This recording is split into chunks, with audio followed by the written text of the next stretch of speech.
നമസ്കാരം. നമ്മുടെ ശരീരത്തിലെ ഏറ്റവും വലിയ ആന്തരിക അവയവം ഏതാണെന്നറിയാമോ? അത് കരളാണ്. ശരീരത്തിലെ വിഷാംശങ്ങളെ പുറന്തള്ളുന്ന ഏറ്റവും വലിയ ഒരു ഫിൽറ്റർ പോലെയാണ് കരൾ പ്രവർത്തിക്കുന്നത്. എന്നാൽ ഇന്നത്തെ നമ്മുടെ ഭക്ഷണ രീതിയും ജീവിതശൈലിയും കാരണം ഏറ്റവും കൂടുതൽ രോഗങ്ങൾ ബാധിക്കുന്നതും കരളിനെയാണ്. എന്തൊക്കെയാണ് കരൾ രോഗത്തിന്റെ ലക്ഷണങ്ങൾ? ഇത് എങ്ങനെ തടയാം? നമുക്കൊന്ന് നോക്കിയാലോ. കരൾ വെറുതെ ഇരിക്കുകയല്ല നമ്മുടെ ശരീരത്ത്. പകരം 500-ലധികം ജോലികൾ നമ്മുടെ ശരീരത്തത് ചെയ്യുന്നുണ്ട്.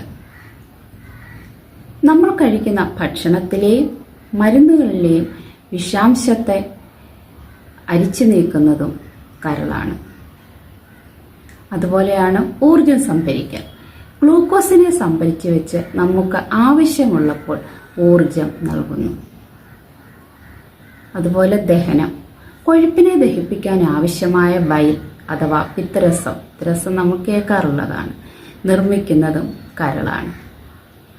ചുരുക്കത്തിൽ കരൾ പണിമുടക്കിയാൽ നമ്മുടെ ശരീരത്തിന്റെ മൊത്തം പ്രവർത്തനം താളം തെറ്റും. അതുപോലെ തന്നെയാണ് ഇന്ന് ഏറ്റവും ഒരു ഭീഷണിയായിട്ടുള്ളത് ഫാറ്റി ലിവർ. ആരുടെ സ്കാനിംഗ് റിപ്പോർട്ട് നോക്കിക്കഴിഞ്ഞാലും ഫാറ്റി ലിവർ കാണാം. അത് 20-25 വയസ്സിന് ശേഷം ആരുടെ നോക്കിക്കഴിഞ്ഞാലും കാണപ്പെടാം. മദ്യം കഴിക്കുന്നവർക്ക് മാത്രമല്ല, അമിതമായ മധുരവും കൊഴുപ്പും കഴിക്കുന്നവർക്കും ഫാറ്റി ലിവർ വരാം. ഇതിനാണ് നോൺ ആൽക്കഹോളിക് ഫാറ്റി ലിവർ എന്ന് പറയുന്നത്. കരളിൽ കൊഴുപ്പടിഞ്ഞുകൂടുന്നത് ആദ്യഘട്ടത്തിൽ ലക്ഷണങ്ങൾ കാണിക്കില്ല. എന്നാൽ ഇത് ശ്രദ്ധിക്കാതെ വിട്ടാൽ ലിവർ സിറോസിസ് പോലുള്ള ഗുരുതരമായ അവസ്ഥകളിലേക്ക് മാറും. ഇതിന്റെ ലക്ഷണങ്ങൾ എങ്ങനെ തിരിച്ചറിയാം? കരളിനെ അസുഖം ബാധിക്കുമ്പോൾ ശരീരം ചില സൂചനകൾ തരും. വിട്ടുമാറാത്ത ക്ഷീണവും തളർച്ചയും, വയറിന്റെ വലതുഭാഗത്ത് മുകളിലായി അനുഭവപ്പെടുന്ന വേദന, വിശപ്പില്ലായ്മ, ദഹനക്കുറവും, കണ്ണിനും നഖത്തിനും ഉണ്ടാകുന്ന മഞ്ഞ നിറം.